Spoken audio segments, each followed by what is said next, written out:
Nah, kalau air industri diperoleh dari sumbernya, ya, diperoleh dari sumbernya, kita perlu mengetahui karakteristiknya, karakteristik sumber air, gitu ya.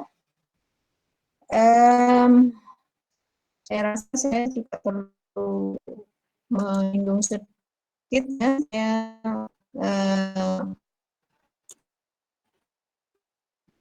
jadi belum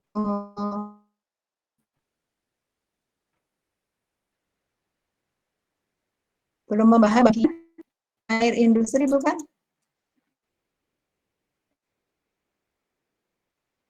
Sudah belum? Pada saat kuliah minggu lalu?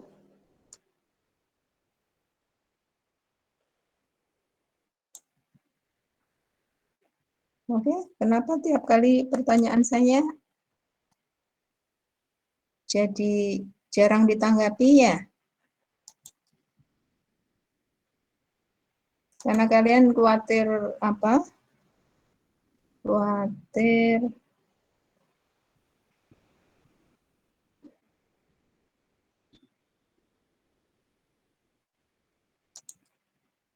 jadi bingung saya. Kalian khawatir menjawabnya karena bergema menjadi seperti itu, atau kalian malas mengikuti kuliah ini?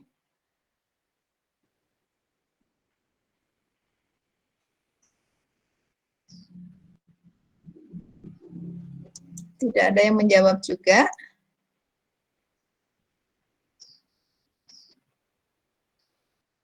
Jadi,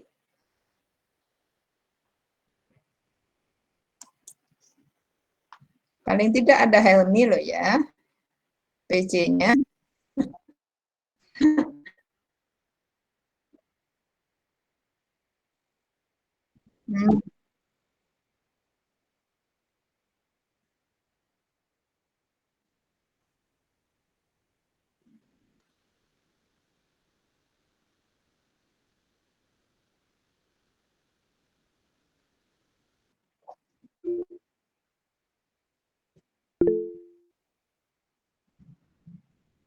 Hmm.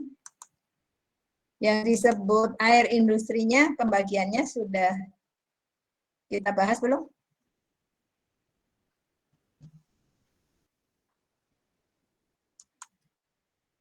Suara saya masih bagus diterima?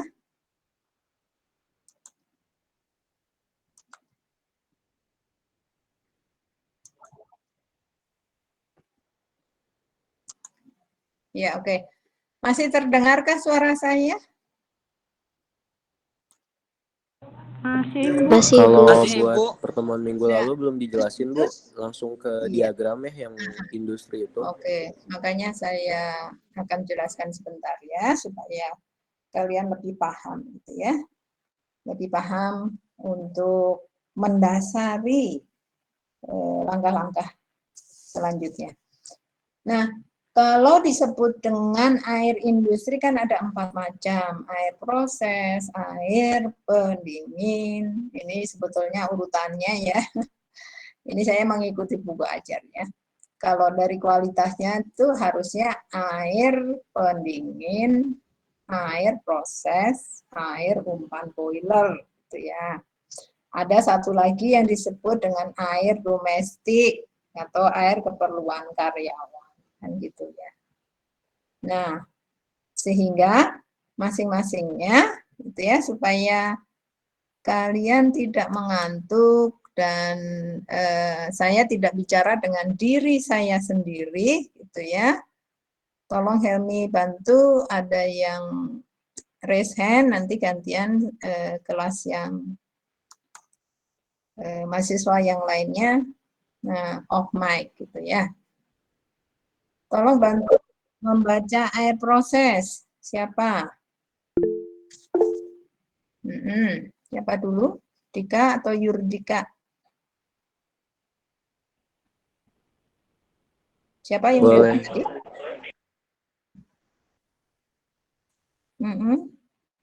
Silakan, siapa dulu tadi? Oke.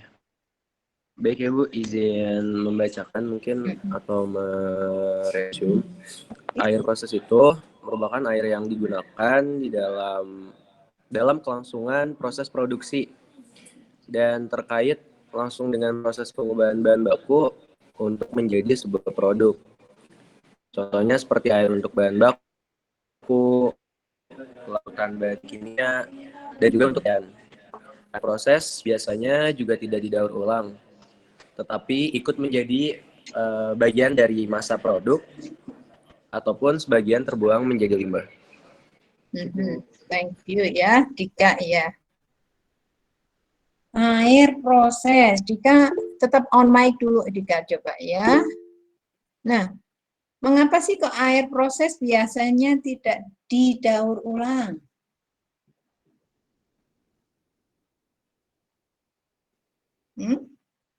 Gimana? Kenapa air proses tidak didaur ulang ya, Bu? Ulang, ya. Tinggal baca kan? Karena kursor saya ada toh di situ. Karena oh ya, tidak didaur ulang karena sebagian menjadi masa produk dan juga sebagian terbuang sebagai air limbah begitu Bu atau alasannya? Oke, alasannya itu gitu ya. Oke, dia tidak didaur ulang karena memang air proses untuk melakukan proses. Jadi dia menjadi masa produk itu, masa produk itu, dan sisanya itu terbuang sebagai air limbah. Gitu ya, itu yang disebut dengan air proses. Berikutnya tadi siapa? Yurdi Kakak? Yang air pendingin.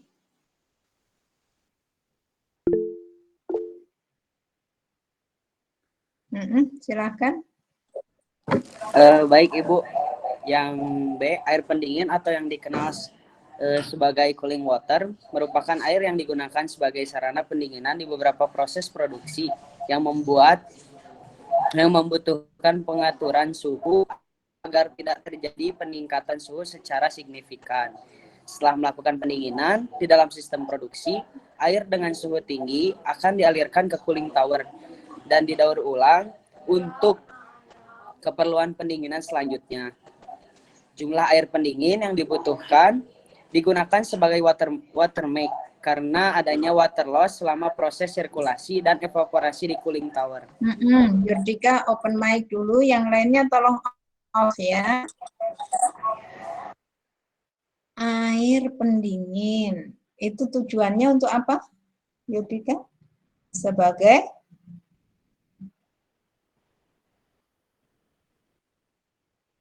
ini kursor saya ada di situ, lihat. Ada Ibu, air pendingin itu digunakan sebagai sarana pendinginan Ibu. Iya, dia digunakan sebagai sarana pendinginan. Jadi setelah dipakai pendinginan, ya, misalkan nanti di proses industri, ya, di proses pabrik tersebut dipakai pendinginan, kan airnya menjadi panas. Nah, sorry, di off dulu ya. Ya, air pendingin itu kan menjadi hangat. Bahkan kalau perbedaan suhunya sangat tinggi, akan menjadi air panas. Makanya kemudian dialirkan ke cooling tower. Gitu ya. Sehingga biasanya air pendingin, kan untuk pendinginan saja, itu didaur ulang dia.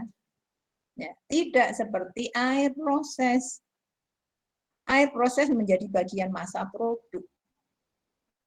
Jadi kalau air pendingin biasanya didaur ulang. Caranya mengalirkannya ke cooling tower. Nah, sehingga tadi saya juga singgung, untuk kualitasnya air pendingin itu yang paling rendah dibandingkan air proses dan air umpan boiler. Gitu ya. Nah, untuk berikutnya, siapa ya yang raise hand tadi? Bagian C ini tolong bacakan. Hana atau Hana ya. Baik Ibu. Izin on off cam takutnya Lagi ya Bu. Mm-mm. Jadi yang C itu yang ketiga, air umpan boiler atau boiler feed water.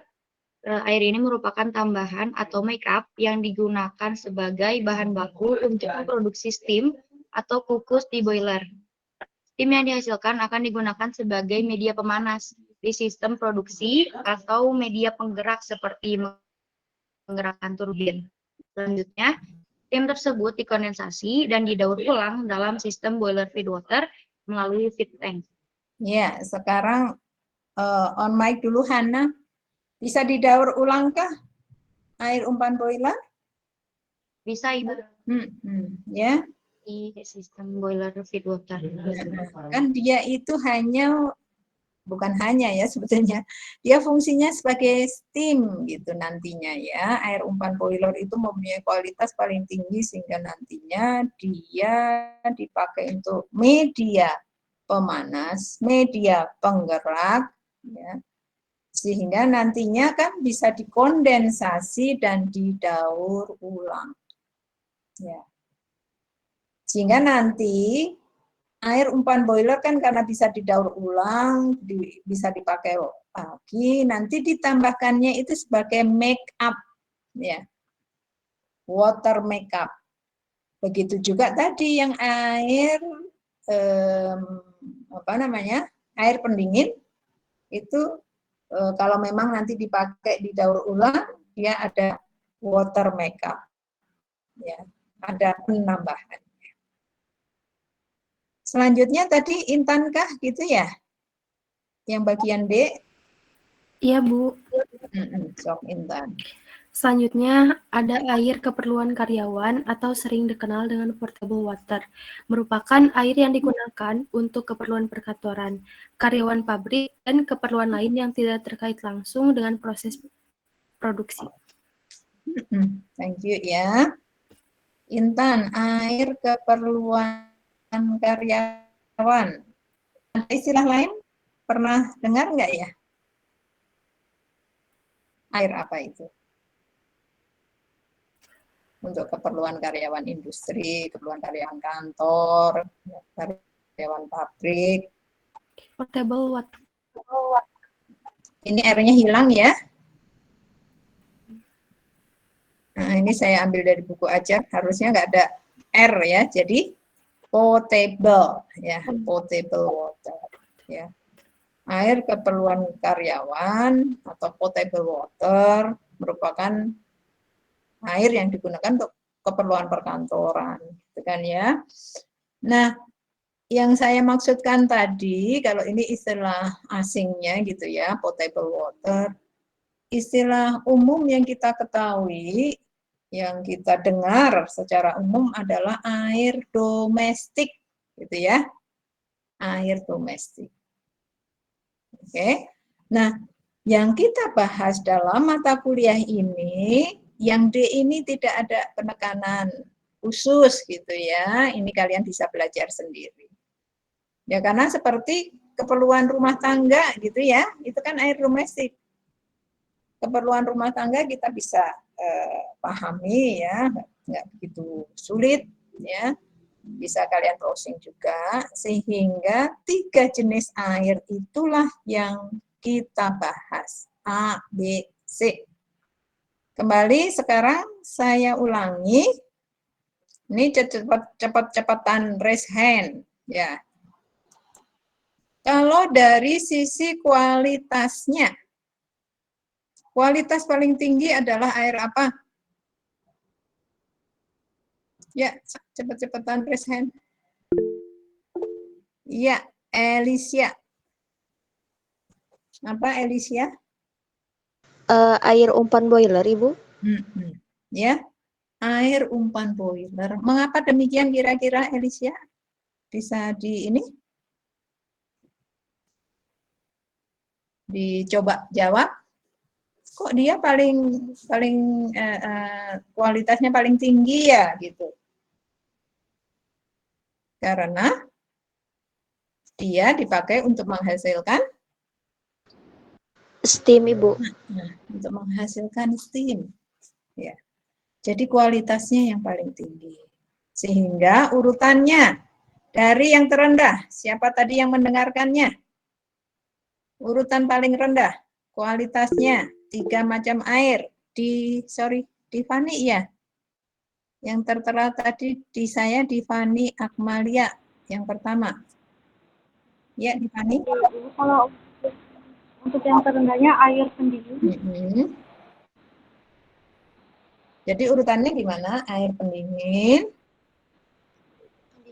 Air proses, sama umpan boiler. Air proses, air umpan boiler. Gitu ya. Nggak akan lupa ya. Nggak akan lupa ini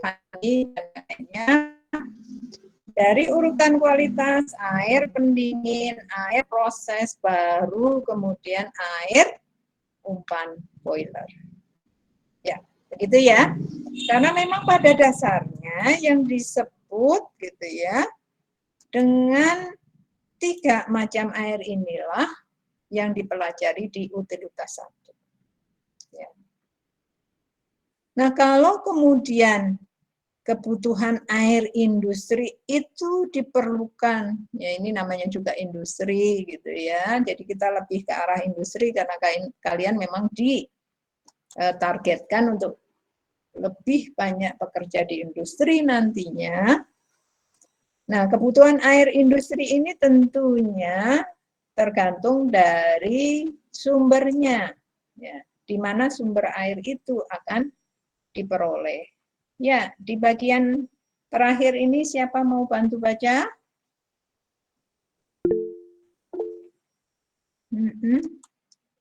Iya, ya. Betul? Betul, Bu. Aduh, sorry, coba yang lainnya di off dulu. Oke, Bu, tadi itu kebutuhan air industri ya, Bu? Ini. Oke, kebutuhan air industri diambil dari berbagai sumber air baku, antara lain air sungai, air tanah, dan air laut.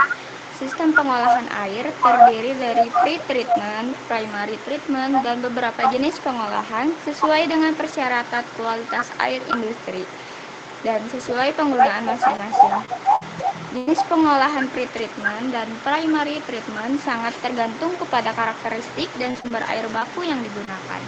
Iya, kan ada treatment ya, ada pre dan primary. Di mana ini sangat tergantung apanya ya? Penentuan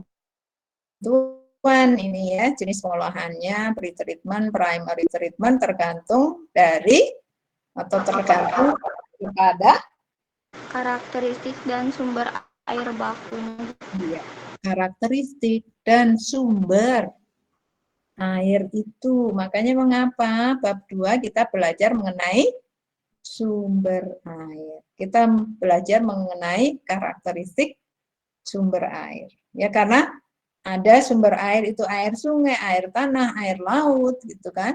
Sehingga nanti pre and primary treatment-nya sangat tergantung dari sumber air itu. Ya, sampai di sini untuk satu kita tutup ya. Namun ini yang mendasari bahwa kita perlu mempelajari sumber air. Ya, sumber air seperti apa sih karakteristiknya? Ya. Sehingga untuk memenuhi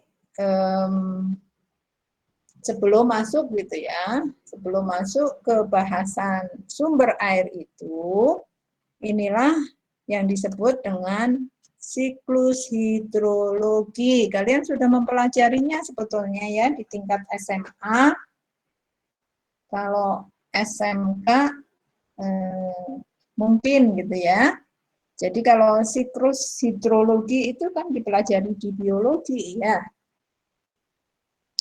Nah, sehingga saya pengen tanya dulu, kalian sudah buka e-learning-nya kah? Siapa yang? Oh, belum. Sudah saya enroll kok. Kalian nggak perlu enroll ulang. Ya, saya sudah masukkan nama-nama kalian, seharusnya kalian sudah bisa buka. Coba sambil dibuka, gitu ya. Coba sambil dibuka. Saya sudah enroll kalian, gitu ya. Maksud saya begini, mengapa saya tanyakan itu? Karena semua materi ada di situ. Jadi kalau nanti kesulitan nanti akan saya perbaiki, gitu ya. Ya, sambil mendengarkan, inilah siklus hidrologi, gitu ya. Siklus hidrologi itu ada nomor-nomornya di sini, ya. Where is number 1? Di mana nomor 1 ya? Ini ya. Oke. Ini nomor 1-nya, kemudian nomor 2-nya nggak begitu kelihatan ya. Tapi kalau saya sudah berikan di e-learning, kalian bisa buka sambil buka juga. Ya. Jadi bahwa evaporasi itu terjadi, ya. Ini anggaplah di sini ini laut, di sini ada danau, gitu kan. Ada evaporasi terjadi. Jadi kita fokus ke sebelah kanan dulu. Ya. Evaporasi terjadi. Air danaunya menguap. Ya. Air danau ini menguap, tetapi ada juga penguapan dari tanaman, dari hutan, gitu ya. Dari tanaman-tanaman besar di hutan misalkan, itulah yang disebut dengan transportation. Ya. Sorry, did I say transportation? Ya. Transpiration. Transpirasi. Ya. Jadi ada evaporasi dari danau, ada transpirasi dari hutan, dari pepohonan di hutan misalkan ya. Ada juga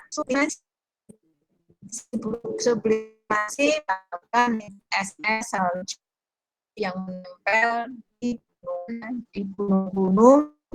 Ya. Itu kan tersublimasi, semuanya evaporasi tetapi bentuknya beda-beda. Yang satu dari air, yang satunya air yang menempel di hutan, ini es yang menempel di pegunungan atau gunung. Ya. Semua kan naik ke atas. Ya. Semua naik ke atas, mereka terkondensasi. Ya. Mereka terkondensasi, jadilah awan-awan kecil bergabung menjadi awan-awan besar. Karena ada transportasi, jadilah awan yang lebih tebal, lebih lebat, lebih hitam gitu ya. Sebetulnya kalau hitam atau tidaknya itu sangat tergantung polusi itu ya. Jadi dia sudah mengumpal sedemikian besar, akhirnya dia menjadi hujan, gitu kan ya. Dia menjadi hujan, nempel lagi lah di pegunungan sana misalkan. Ya, jadilah salju. Sehingga yang salju nempel jadi es gitu, itu nanti ada yang disebut snow melt runoff. Ya. Snow melt runoff. Ya, nomor 7 ini. Ya. Snow melt runoff 7. Ya. 8-nya apa? Mereka kan jatuh tuh, baik hujannya ataupun runoff-nya, kan masuk ke tanah. Masuk ke tanah itu ada yang terinfiltrasi di groundwater, terinfiltrasi sebagai air tanah. Masukkan ya ke air tanah, nomor 8. Nah, air tanah ini kan dia sudah ada terjadi filtrasi secara alami, dia mengalirlah. Ya. Mengalirlah sesuai dengan kontur tanahnya, sesuai dengan geologi tanahnya, dia mengalir. Mengalir karena dia ada di tanah, di dalam tanah, diambillah oleh akar-akar pohon ini. Ya. Kembali prosesnya ya terulangi gitu kan ya. Nomor 1, 2, 3 dan seterusnya. Jadi ini siklusnya tuh seperti ini. Yang sebelah kanan. Ya, suara saya masih terdengar? Masih, Bu. Semoga jelas ya. Di tempat saya mulai hujan nih. Ini ya, terjadi siklus. Nah, begitu juga di bagian laut, katakan sama ya. Kalau di laut kan karena laut lepas, laut luas, lebih banyak evaporasinya. Ya. Tadi kalau bicara masalah runoff ini, ya runoff dari salju-salju, dari es yang menempel di gunung, dia sebagian kan juga masuk ke laut, sebagian masuk ke groundwater gitu ya, ke air tanah ini. Jadi sebagian besar ini evaporasi terkondensasi kembali, ya, kemudian menjadi penggumpalan, presipitasi, gitu ya, presipitasi, terjadilah hujan. Ya maaf kalau tadi saya kelewat ya, nomor 6 presipitasi tidak saya sebutkan ya, tapi prosesnya sama lah ya, sehingga terjadi hujan di sini. Hujan kembali lagi kan, sebagian ke groundwater, ada yang mengalir ke sini. Ya, inilah yang disebut dengan siklus hidrologi. Ya, siklus hidrologi. Ini mengingatkan saja karena pada dasarnya kalian sudah ya sudah mempelajarinya. Oke, ini ada chatnya Naufal. Suaranya patah-patah, masih patah-patah kah? Gimana, Naufal? Udah, Bu, kalau sekarang sudah kedengaran, Bu. Oke, ya, thank you ya. Kita lanjutkan. Ya. Kalau tadi ada siklus hidrologi, seberapa besar sih distribusi air itu? Gitu ya, seberapa besar distribusi air itu? Kita lihat di tabel ini, estimated distribution of world water. Ya. Distribusi air di dunia itu seperti ini, gitu ya. Ada yang kalian kenal ini sebagai penambahan pengetahuan, ya, bahwa ada air yang disebut dengan air atmosfer. Ya. Air atmosfer, atmospheric water. Ya. Ini persentasenya di paling kanan, ya, di paling ujung. Persentasenya memang 0,001%. Ya. Ini yang disebut atmospheric water. Ya. Air atmosfer, ya, walaupun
coba saya pakai dua device, terdengarkah sekarang? Ya, semoga tidak mengalami gangguan ya. Ini muncul hujan, jadi malah terkendala. Ya, semoga nggak masalah. Tadi saya ulangi yang disebut atmospheric water, air atmosfer itu ada, tetapi definitif lah ya. Besarannya berapa? 0,001% saja. Itu 0,001%. Namun ini menjadi bagian, gitu ya, bagian dari distribusi air di dunia. Nah, sehingga yang berikutnya ada yang disebut dengan air permukaan. surface water. Ada yang disebut subsurface water, ya. Di bawahnya lagi, ini berbicara masalah kedalamannya. Sehingga ada istilah-istilah yang mungkin asing bagi kalian, namun nanti kalian bisa browsing lah, ya. Sekarang itu pemahaman ilmu, pemahaman materi sangat mudah buat kalian. Ya.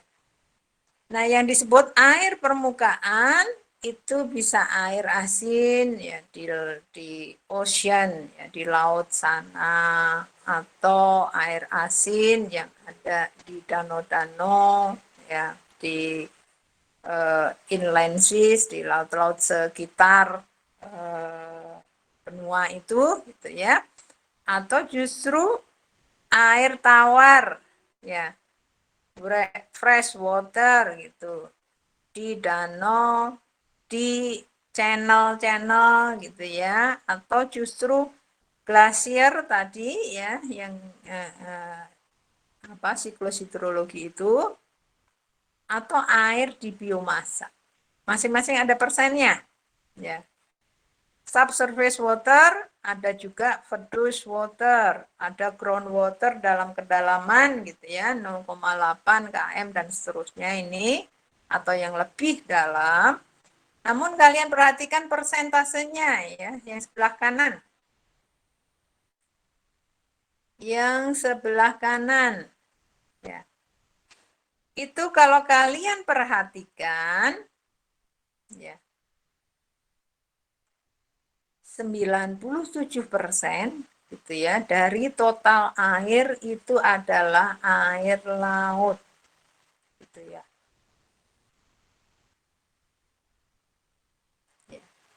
Jadi kalau dibandingkan dengan bumi ini gitu kan, 2/3 bumi ini tuh airnya 2/3-nya adalah air laut loh ya, laut lepas 2/3. Kalau dari sisi volume 97,2 bahkan ya, 97,2%-nya itu air laut. Ya. Namun perlu diingat bahwa air laut itu tidak bisa langsung digunakan untuk berbagai keperluan. Ya. Tidak bisa digunakan langsung baik untuk air domestik ataupun 3 jenis air yang kalian pelajari secara khusus. Ya. Kemudian di sini diberikan catatan bahwa semua air tawar gitu ya, fresh water itu berasal dari air hujan yang meresap. Nah, ini istilah yang perlu kalian ketahui, meresap ke dalam tanah atau perkolasi, atau mengalir melalui sungai, yaitu fresh water. Berapa sih di sini? Fresh water ya, ada yang di danau, ada yang di channel, ada glacier dan seterusnya. Gitu ya. Oke. Jadi ada tadi kalau istilah sebelumnya adalah infiltrasi gitu ya, kalau di siklus hidrologi. Ya, kita lanjutkan. Ini kalau kita lihat ya, ini nanti menjadi bagian dari tugas kalian, jenis-jenis akuifer ya, lapisan kedap air, nanti ada impervious stratum, semi-pervious stratum gitu ya. Ada yang disebut dengan water table itu, dia sejajar horizontal dengan permukaan laut ya, ini water table-nya. Sehingga kalau kalian nanti perhatikan gitu ya, apa sih yang disebut aquifer gitu ya. Aquifer A di sini, aquifer B, aquifer C. Jadi kalau di A gitu ya, aquifer A itu water table-nya di sini loh ya.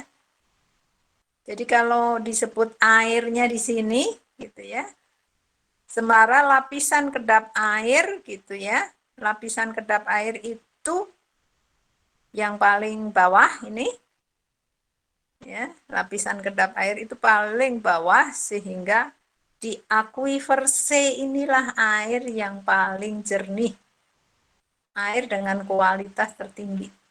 Ya, dia berada di antara lapisan kedap air. Gitu ya. Oke.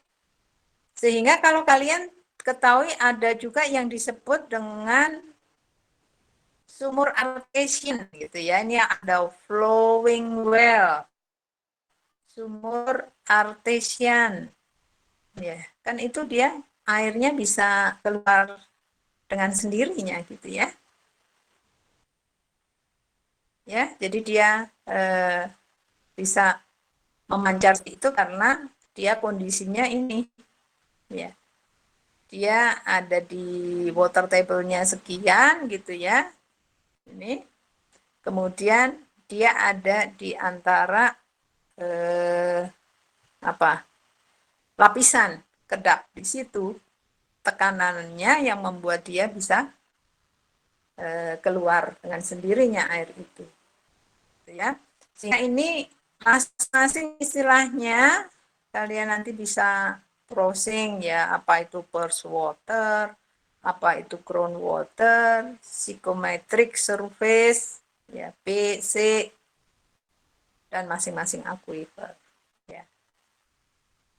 Jadi inilah sumber itu, ya, di mana nanti sangat tergantung karakteristiknya. Ya, karena memang geologi atau kontur gitu ya, kontur tanah kita itu sangat berbeda satu sama lain ya. Jadi kalau kita bicara kita dengan tetangga kita gitu ya, kemarin minggu lalu saya sudah ungkapkan itu, bisa mendapatkan air sumur yang berbeda, yaitu karena kontur tanah yang berbeda. Oke, kita masuk ke air laut.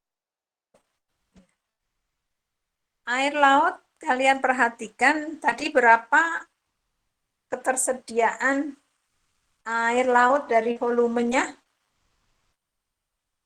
dibandingkan seluruh air yang ada di dunia. Ya, raise hand siapa yang memperhatikan berapa persen volume? Yes, duluan ya, sok.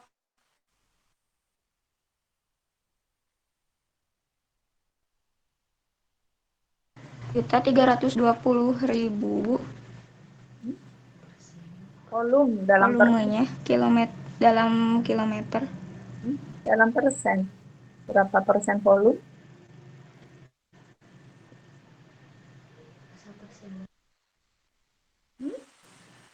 Kan sebelumnya, setelah siklus hidrologi tadi. Ibu maaf, tadi saya putus-putus, Bu. Sok yang lainnya bantu, berapa persen volume?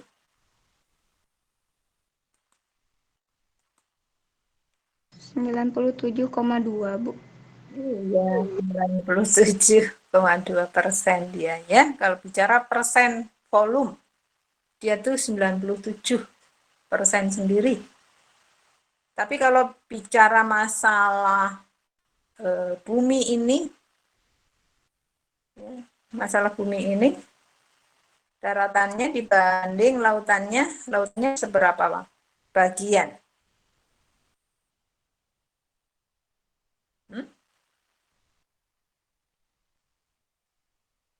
Tadi 97 iya ya, itu volumenya. Kalau bagian air laut ada 2/3 bagian. Gitu ya. Itu harusnya sudah di luar kepala kalian ya. Oke, ya. Karena kita melangkah ke air laut nih. Ke air laut. Kalian perhatikan di sini. Parameter untuk karakteristik air laut itu ada 10 parameter. Ya. 10 parameter di mana satuannya masing-masing ada, gitu ya. Semuanya dalam miligram per liter kecuali salinitas. Ya, dalam per mil. Nah, baku mutu ya sesuai dengan peraturan Menka LH gitu ya, Men LH. Baku mutunya yang paling kanan ini. Baku mutu paling kanan. Kalau ada X-ray 1, X-ray 2, ini adalah pengukuran ya. Pengukuran 1, ini pengukuran 2. Kalau kalian perhatikan ya. Oke, supaya kalian juga nggak mengantuk. Parameter apa saja yang melebihi baku mutu? Ya, siapa yang bisa menjawab?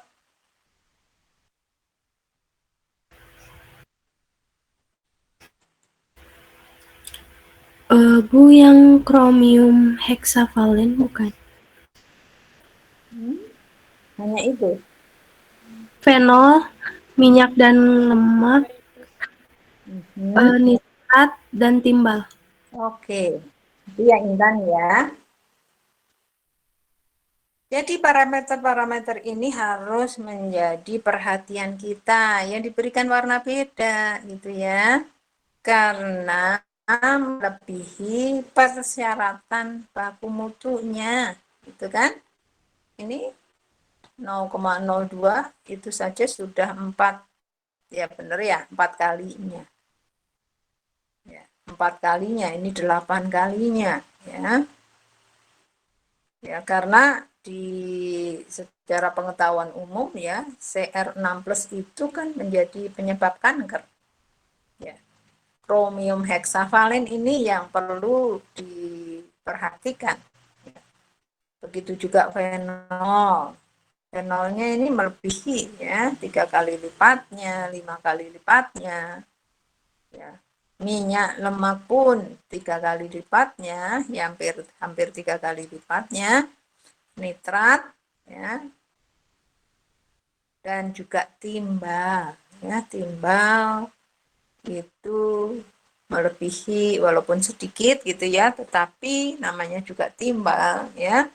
Jadi baku mutu inilah yang harus diperhatikan ya. Ini untuk air laut ya. Kalian tidak saya suruh menghafal ya, tetapi memahami bahwa mengapa sih kok air laut itu sulit diolah ya, air laut sulit untuk dipakai ya.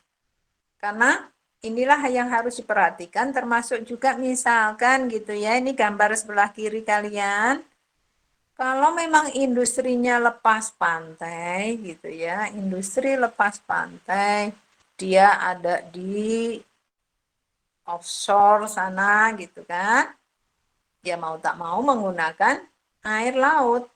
Nah, nanti pengolahan air lautnya kita akan pelajari sendiri. Ya. Jadi kita baru berbicara masalah sumber air.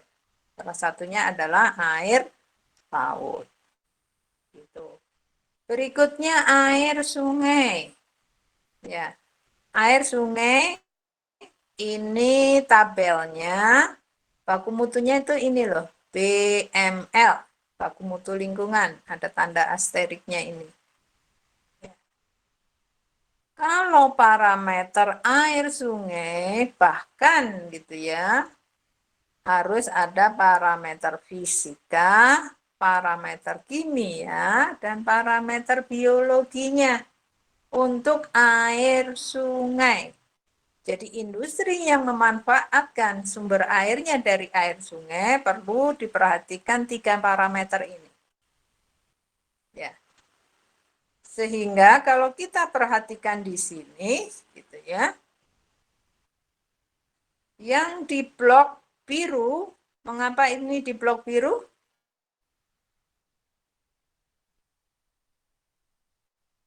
Coba siapa yang bisa menjawab?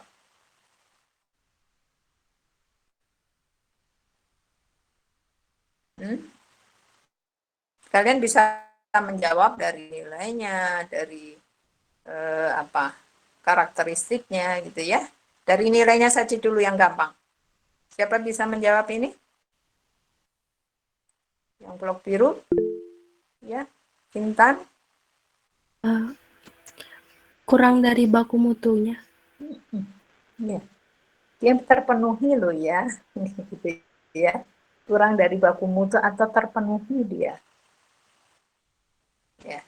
Dia memenuhi baku mutu. Sementara kan ini yang kalian tadi perhatikan, ada krom 6 plus, ada timbal gitu kan ya.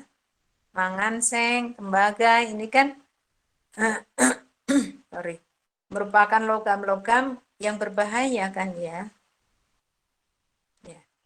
Rupanya di air sungai ini, ya memang kita nggak tahu ini ya,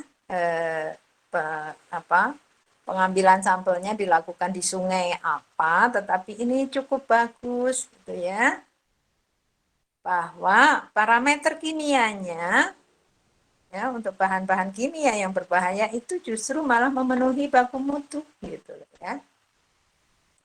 Namun parameter apa yang sangat tinggi dibandingkan baku mutu?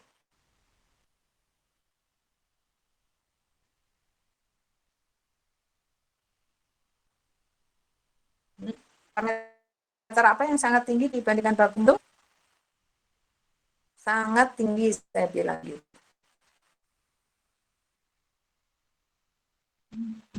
Ya, mikrobiologinya ya. Ini khususnya koliform. Total koliformnya itu 10 kali lipat. Ya, jadi kalian bayangkan di sungai sana total koliformnya 10 kali lipat. Ya. Kemudian ada juga vessel koliformnya. Ini kalau 100 berarti kan 13 kali lipat. Ya. Jadi air sungai ini dari sisi fisika, kimia, it's okay gitu ya. Kecuali ini H2S ini masih sih. H2S-nya ini rupanya masih 3,5 kali lipat gitu ya. Tapi secara umum kan bagus ya. Namun dari sisi parameter biologinya, parameter mikrobiologi ini tidak memenuhi syarat. Ya, tentunya nanti pengolahannya sangat tergantung dari parameter apa yang akan disesuaikan. Parameter apa yang akan dilakukan. Begitu kan ya? Itu untuk air sungai. Berikutnya untuk air tanah. Ya. Air tanah. Siapa bantu Ibu baca?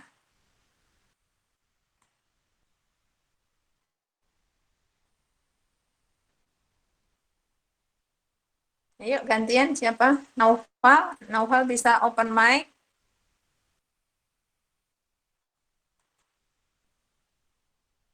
Naufalnya mana? Helmi. Oke, Mustika dulu tadi raise hand ya. Sudah Mustika dulu. Nanti Naufal ya. Iya, Mustika. boleh. Boleh, Bu. Air tanah terdiri dari 2 jenis. Lalu air tanah juga tidak ada batasan kedalamannya. Lalu sangat tergantung kondisi geografis dan akuifer atau lapisan mengandung air. Dan yang terakhir, kualitas air tanah dipengaruhi oleh lingkungan sekitar. Ya, terima kasih untuk Mustika ya. Bahwa kalau dibaca ini ya, Mustika tolong on mic dulu. Dia kan sebetulnya ya sangat tergantung kondisi geografis dan akuifernya. Kualitasnya dipengaruhi oleh lingkungannya. Sehingga yang pertama itu makanya tidak ada. Ya, mana Mustika? Tidak ada batasan kedalaman ya, Bu? Iya. Ya, tidak ada batasan kedalamannya. Karena semuanya itu nanti tergantung dari kontur tanah, geologi tanahnya. Ya, kembali saya ulangi. air tetangga kalian ya lebih bagus dibandingkan air sumur kalian gitu ya. Karena bertetangga juga belum tentu kontur tanahnya sama gitu ya. Nah, sehingga tadi tidak ada batasan walaupun ada istilah air tanah dangkal. Naufal tadi sudah on mic.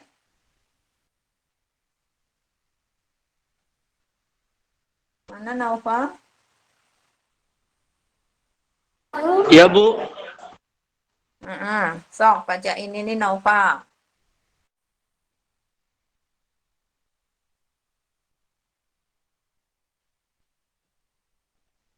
Ya, Naufal di kelas atau di mana ya?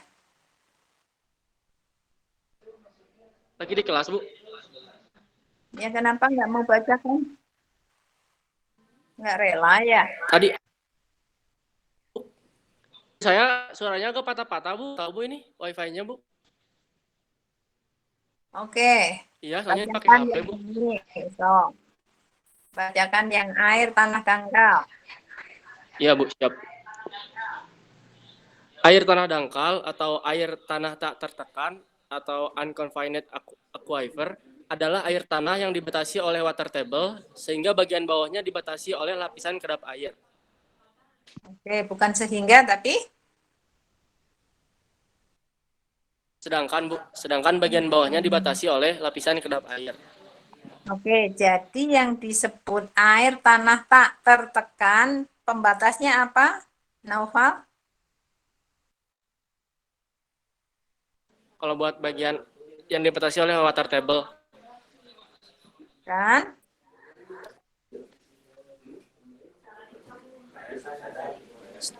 Dan dibatasi oleh bagian bawahnya oleh lapisan kedap air, Bu. jadi dia itu di antara water table dan lapisan kedap air. Itu yang disebut air tanah tak tertekan, ya, unconfined aquifer. Air tanah tak tertekan. Ya, di atasnya itu water table, bawahnya lapisan kedap air. Ya. Karena nanti yang disebut dengan confined aquifer itu dua-duanya kedap air ya, dua-duanya dibatasi oleh lapisan kedap air itu yang disebut dengan air tanah tertekan.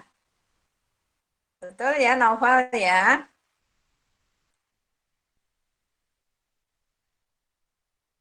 Ya, jadi ada air tanah dangkal, ada air tanah dalam. Gitu ya. Air tanah dangkal, ada air tanah dalam.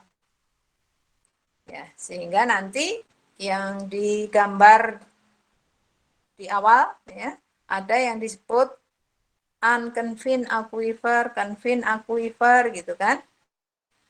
Keduanya, kalau yang air tanah dalam itu dibatasi oleh lapisan kedap air keduanya.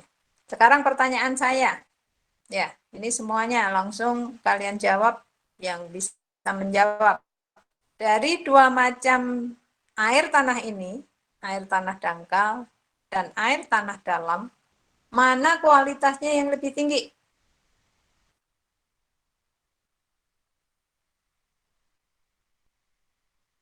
Ya, raise hand. Air tanah. Dio, gimana Dio? Iya Bu, air tanah dalam yang kualitasnya lebih tinggi. Ya, kenapa Dio? Karena di dalam itu cenderung belum terkena pencemaran tanah Bu, seperti tanah dangkal. Iya, oke, benar ya. Karena dia ada di dalam tanah, dia yang paling dalam. Tetapi mengapa tidak tercemar? Karena dia dibatasi apa, Dio? Dibatasi oleh itu Bu tadi water table. Kok water table? Ini atuh, yang sebelah kanan. Dibatasi oleh? Oh iya Bu, maaf salah. Ya. Jadi air tanah dalam itu mengapa kualitasnya lebih baik? Karena dia dilapisi oleh dua macam lapisan kedap air. Jadi nggak tercemar gitu ya. Ada lapisan kedap air di Iya. atasnya dan juga lapisan kedap air di bawahnya. Ya. Namun kalau tadi yang dibaca oleh Mustika, itu tidak ada loh batasan kedalaman. Sangat tergantung kontur tanahnya gitu ya. Ini perkembangan ilmu saat ini. Kalau dulu sih ada pembatasan ya dengan kedalaman di atas 60 meter gitu kan. Tapi ilmu sekarang, perkembangan saat ini tidak ada batasan kedalamannya. Sehingga kalau gambar ini, ya ini yang lebih menjelaskan. Ini loh, gitu ya. Tadi yang disebut dibatasi gitu ya keduanya oleh lapisan kedap air ini kan, ya di sebelah kanan. Kalian perhatikan di sebelah kanan ini. Akhirnya kan ada sumur artesian. Ya. Mengapa kok ada artisis gitu ya? Apa kalian bilang? Artisis ya. Artesian ini ya. Karena dia itu di antara dua lapisan kedap air. Ya. Tetapi kalau unconfirmed aquifer ini tadi yang di sebelah sini nih, gitu ya. Di atasnya water table, di bawahnya baru lapisan kedap air. Ini kan sumur biasa ya. Jadi tentu kualitasnya lebih rendah dibandingkan kualitas air tanah dalam. Itu ya. Ini memperjelas pembahasannya. Jadi kalau tadi kita bahas air, laut, air sungai, sekarang air tanah. Ya. Jadi untuk air tanah ini karakteristiknya seperti ini. Ya. Ada parameter fisika, ada parameter kimia. Parameter kimianya dibagi dua loh ya. Apa itu? Parameter kimia. Kimia anorganik dan organik. Iya. Parameter kimia anor dan or gitu ya. Anorganik dan organik. Ya. Air tanah. Ya, mengapa kok parameter biologi tidak diperhatikan untuk parameter air tanah? Siapa yang bisa menjawab kira-kira?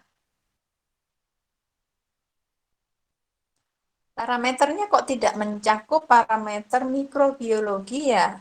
Atau biologi lah ya, seperti air sungai. Mengapa kira-kira? Ada yang bisa menjawab? Ini air tanah loh ya, dua jenis air tanah tadi, air tanah dangkal, air tanah dalam. Bagaimana pencemaran air tanahnya dibandingkan air sungai?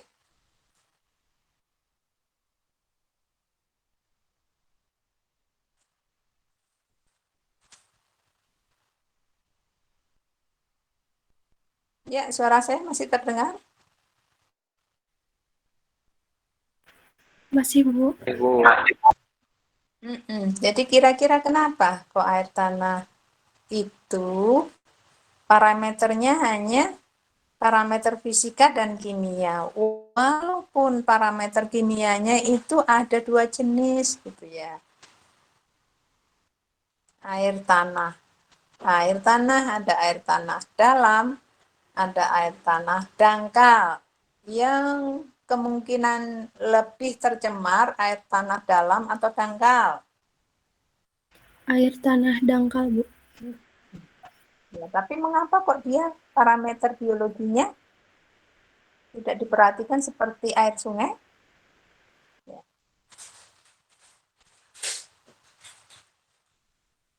Karena air tanah tadi ada infiltrasi gitu kan ya.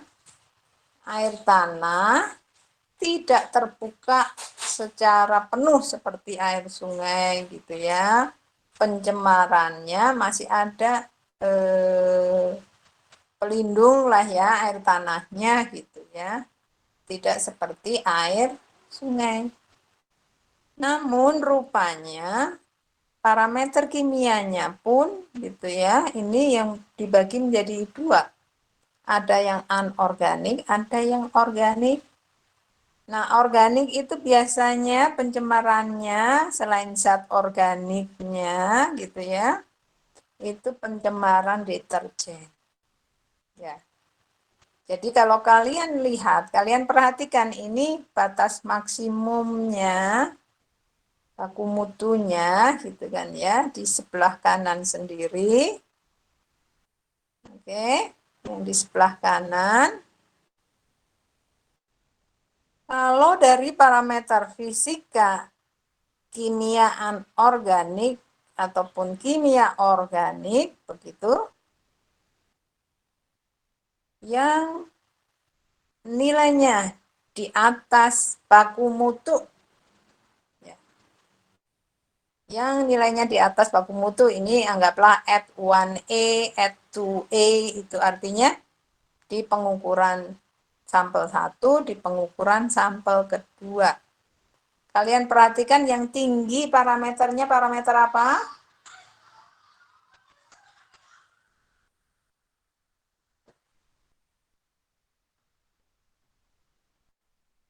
Parameter apa yang tinggi di situ? TDS ya. TDS. TDS boleh, karena memang total dissolved solid. Jadi padatan terlarutnya. Padatan terlarut dia tinggi dibandingkan baku mutunya. Ya. Satuannya miligram per liter. Selain TDS, apalagi? Apalagi Helmi? Kesadahannya, gitu ya. Kesadahannya juga tinggi dia. Ya. Kesadahan ini nanti kalian belajar secara khusus karena satuannya nanti dalam miligram per liter CaCO3. Kesadahannya sangat tinggi nih ya. Yang harusnya 500 menjadi 5.000 lebih ya. Ada yang 2.000 lebih kesadahannya. Ada satu lagi parameter kimia anorganik, yaitu TB, timbal. Timbal 2 kali atau 4 kali lebih tinggi itu untuk 2 pengukuran sampel ini. Ya, ini untuk air tanah. Ya. Jadi kalau ini lebih ke arah menjelaskan ini aja ya, water table-nya yang mana gitu ya, sehingga nanti kontur tanah ini mempengaruhi jenis air tanah itu. Ya. Jadi kalau kita perhatikan bahwa air tanah perlu ya dicermati parameter fisika, parameter kimia, kimianya, kimia organik dan anorganik. Oke, ya. Ini bahasan kita 3 jenis sumber air dengan karakteristik masing-masing. Jadi kalau kita perhatikan gambar berikutnya, ini air tanah. Ya. Tadi kan kita bicara masalah aquifer gitu ya. Bicara masalah water table, kan water table itu garis ya horizontal sampai ke laut sana, permukaan laut. Itu water table-nya. Sehingga di sini dijelaskan mengenai air tanah memang bisa tercemar. Ya. Contohnya ini karena penanganan limbah yang tidak benar. Jadi air tanah pun bisa tercemar. Misalkan ginilah ini ya, sebelah kiri sendiri. Di sebelah kiri sendiri, walaupun ini kan sudah dalam ya, ini kan katakan sumur minyak gitu ya, sumur minyak kan dalam sekali ya. Nah rupanya di sumur minyak ini yang sedemikian dalam ada kebocoran, ya, karena ini casing dari sumurnya itu rusak misalkan, atau cacat gitu kan. Jadi inilah yang menyebabkan nanti minyaknya gitu ya, campuran air dan minyak itu bisa mencemari air tanah. Ya. Atau justru misalkan ya, ini katakan petroleum tank, kan ada yang ditanam di tanah ya. Nah ini juga leaking atau bocor gitu ya, ada kebocoran di sini. Ini kan menyebabkan juga pencemaran dari air tanah itu. Ya. Misalkan ini ya, berikutnya ini ada limbah dari bahan-bahan kimia ini ya, chemical waste from landfill, gitu kan. Jadi dari sampah-sampah itu gitu kan, ada bahan-bahan kimia yang menjadi limbah gitu ya, limbah bahan-bahan kimia itu akan masuk ke water table ini kan ya, dengan cara infiltrasi. Infiltration of chemical waste from landfill to water table ya. Nah, ini juga menjadi pencemaran bagi air tanah. Atau justru ini de-icing chemical from road waste gitu ya. Jadi ini apa istilahnya, pencemaran di jalan sana pun gitu bisa mencemari air tanah. Ya.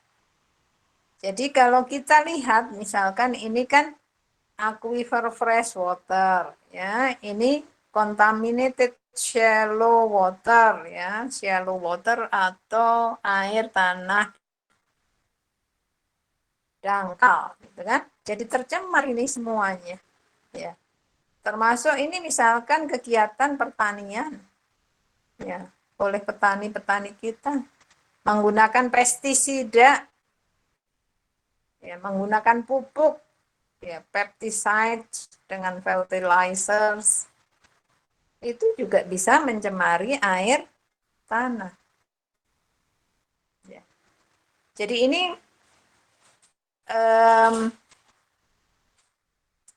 misalkan gini ya, ini kan water table sekian gitu ya. Yang paling kanan ini misalkan ya,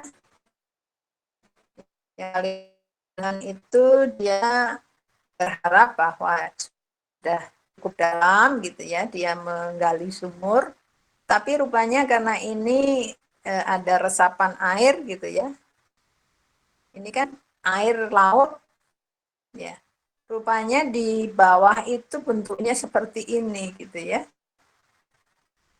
Ya, seperti ini, jadi air lautnya itu masih ada di sini.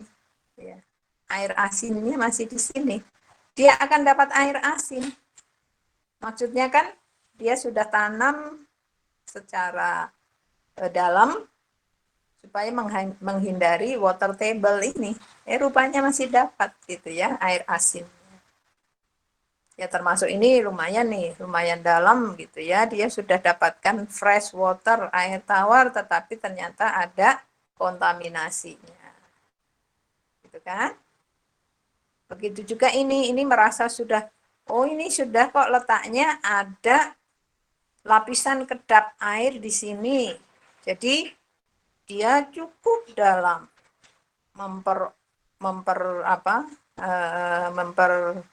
membuat sumurnya. Rupanya dia kontur tanahnya begini, ini masih tetap dapat air asin dia. Gitu ya. Jadi problem dari air tanah juga bisa tercemar oleh penanganan limbah yang tidak baik. Itu ya. Jadi slide berikutnya ini hanyalah ke arah perbandingan air permukaan dengan air tanah. Perbandingan air permukaan dan air tanah. Nah, supaya nggak ngantuk, kalian perhatikan dulu dan kemudian ada yang membacakan nanti. Ya, kalian perhatikan dulu.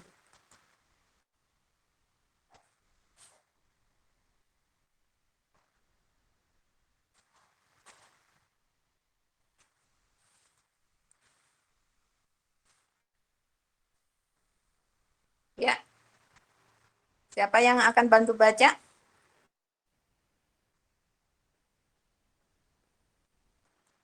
Hardi bisa on mic, Hardi? Bisa, Bu. Sok Hardi aja. Boleh, Bu. Perbandingan karakteristik air permukaan dan air tanah. Karakteristik turbiditas, air permukaannya tinggi, untuk air tanahnya rendah. Mineral terlarut, air permukaan rendah sampai sedang, air tanah tinggi. Untuk karakteristik materi biologi, air permukaan tinggi, air tanah rendah. Untuk karakteristik variasi kualitas, air permukaannya sangat tinggi, air tanahnya rendah. Ya, thank you Hardi ya. Sehingga kalau diperhatikan materi biologinya, Hardi still on mic. Materi biologi, mengapa kok air permukaan materi biologinya tinggi? Karena banyak terkontaminasi, bukan, Bu? Iya, air permukaan banyak terkontaminasi, lebih terbuka dia gitu ya, namanya juga air permukaan. Tapi kalau air tanah kan ada dua jenis ya. Apa saja tadi Hardi? Dangkal sama yang dalam, Bu. Iya, air tanah dangkal dan air tanah dalam. Jadi kalau dari sisi materi biologi, iya pasti air permukaan akan lebih tinggi, air tanahnya lebih rendah. Nah, satu hal yang ingin saya tekankan di sini itu hati-hati yang ini ya, variasi kualitas. Yang disebut air permukaan sangat tinggi itu variasinya. Jadi kualitasnya bisa kualitas bagus, bisa kualitas sangat jelek. Ya. Jadi air permukaan variasi kualitasnya itu sangat tinggi, dia rentangnya sangat tinggi. Berbeda dengan air tanah, dia rentang kualitasnya, fluktuasi kualitasnya tidak setinggi air permukaan. Oke, sampai di sini materi kita. Yang berikutnya itu nanti tugas, kalian bisa diskusikan. Sehingga seperti biasa kalau sudah selesai ya satu materi yang kita bahas, kita membahas apa saja ya? Siapa yang bisa meresumekan?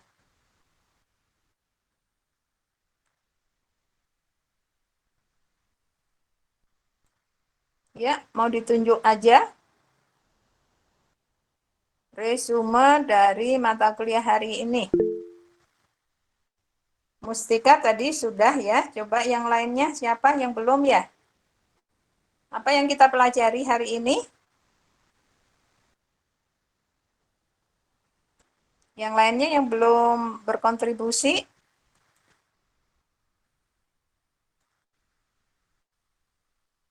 Ya, kalian ada 30 orang kan ya, lengkap ya?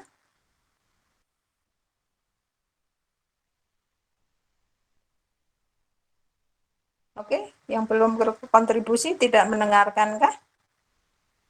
Ikut menyimak tidak?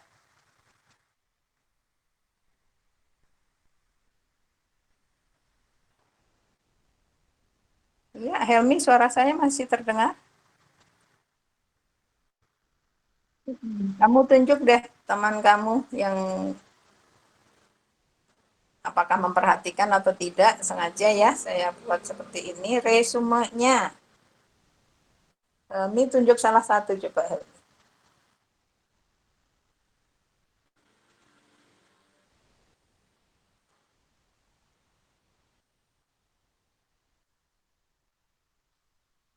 Kok adil? Saya ingin tahu kalian mendengarkan saya atau enggak kok.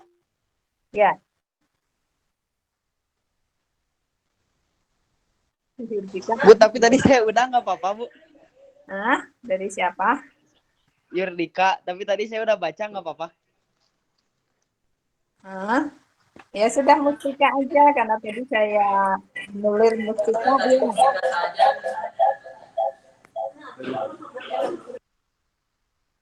Sorry, Mustika sudah Mustika tadi.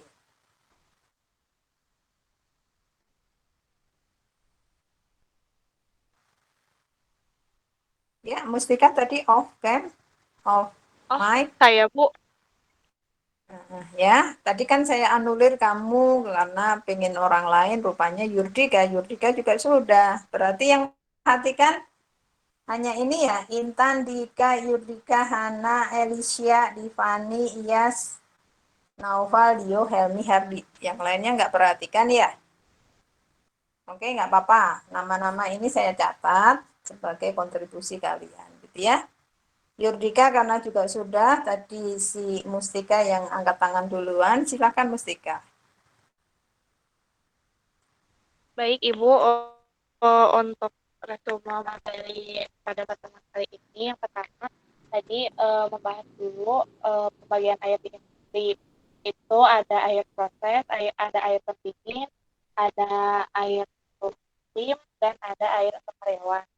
Lalu disebutkan juga untuk kualitasnya gitu ya, dari yang tertinggi itu ada air steam, lalu ada proses, dan yang paling rendah adalah air untuk pendingin. Lalu dijelaskan juga tadi siklus hidrologik untuk air, lalu dijelaskan lagi karakteristik sumber air itu ada 3. Yang pertama ada air laut, lalu air sungai, dan ada air. Sebutkan juga tadi sama Ibu parameternya apa saja, baku mutunya apa saja, terus apa ada yang melebihi baku mutu. Lalu untuk air tanah tadi juga. Di situ dulu ya, Mustika saya stop. Sok Yurdika melanjutkan. Baik. Ibu.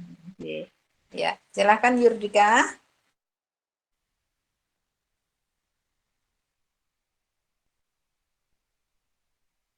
Belum on mic ya, Yurdika.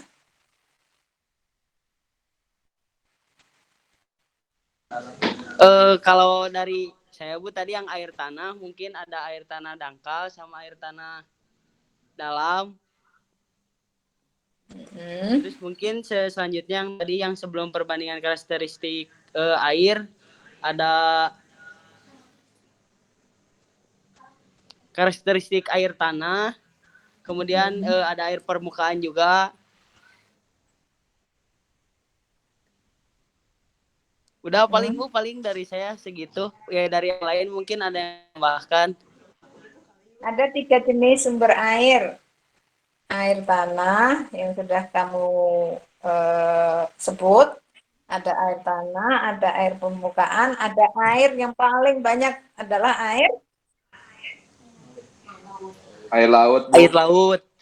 Iya, oke. Baru Daniel, kamu ikut ya. Oke. Ada air laut. Ya, masing-masing dengan karakteristiknya. Nah, kalau yang di slide terakhir ini diperbandingkan antara air permukaan dan air tanah. Karena itu yang paling banyak dipakai oleh industri. Kecuali industri lepas pantai. Mereka menggunakan air laut. Gitu ya, mau tak mau karena mereka memang letaknya di laut. Oke, Ibu. dengan demikian, Ibu. Daniel, gimana? Bu, mau tanya satu hal, Bu. Itu sejauh ini yang diberitahu itu cara itu kualitasnya ada karakteristiknya berbeda. Kalau begitu, apakah kalau dapat airnya yang berbeda-beda itu cara yang menanggulanginya dan memperbaiki kualitasnya juga berbeda-beda juga, Bu? Oke, ya. Pertanyaan bagus ya, kan sumber air masing-masing karakteristiknya ada. Nah, bagaimana penanganannya gitu kan ya? Betul, Daniel. Ya, Bu. Ya, itu penanganannya nanti kita pelajari di babak berikutnya ya. Tentu penanganannya sangat tergantung dari jenis atau sumber ya, tergantung dari sumber air yang kita pakai. Ya. Seperti misalkan industri lepas pantai kan mau tak mau mereka menggunakan air apa? Daniel, kalau lepas pantai sana mereka menggunakan airnya air apa? Air laut, Bu. Soalnya udah deket banget daerah Iya. pantaian. Betul. Mereka menggunakan air laut. Jadi mau tak mau mereka mengolahnya juga mengolah air laut. Gitu kan ya? Jadi Ya, Bu. pengolahannya sangat tergantung dari sumber air yang mereka pakai, yang industri pakai. Makanya mengapa kita belajar itu? Pengolahannya apa saja, mulai dari pre-treatment, primary treatment, ya, nanti secondary dan tertiary, serta berlanjut itu nanti ya sampai ke tertiary treatment, bahkan itu yang nanti penggunaannya untuk air domestik, gitu kan ya? Oke, baik, Bu. Ya, dengan demikian terima kasih sudah dirangkum apa yang kita pelajari bersama hari ini. Terima kasih untuk kontribusi Daniel, Hardy, Helmi, Dio, Nova, Mustika, Iya, Stefani, Elisha, Hana, Yurdika, Dika, dan Intan. Oke, dengan demikian saya sangat berharap bahwa yang lainnya yang belum berkontribusi